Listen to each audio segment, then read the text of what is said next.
يقول النبي صلى الله عليه وآله أشرف الخلق قال ما أوذي نبي اتباعه. أبو الدرداء يجي للنبي صلى الله عليه وآله يقول شفت النبي مسخن التعبير حمى قوية عنده. يا رسول الله أنت عم تبرأ؟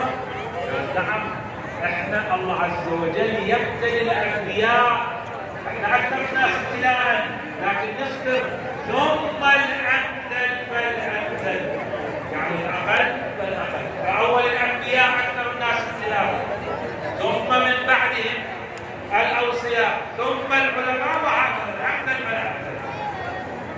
ألف لام ميم أحسب الناس أن يتركوا أن يقولوا آمنا وهم لا يفتنون.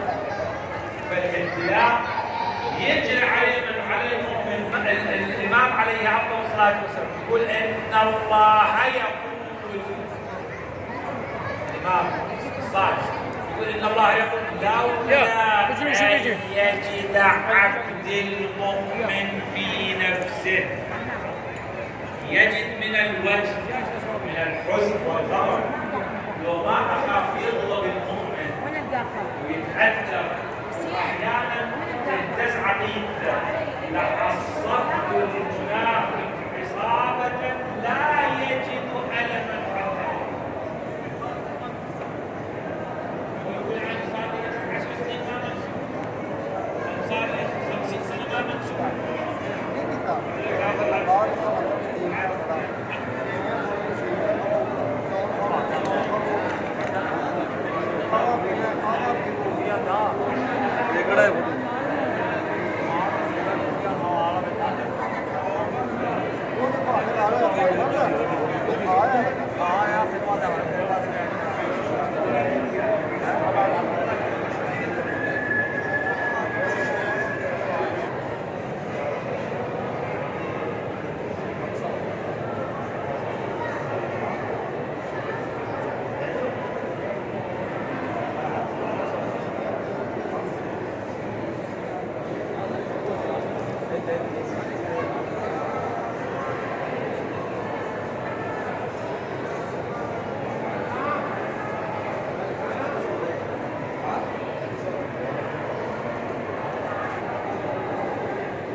किसी से मुलाकात हमारे माशाल्लाह से जगह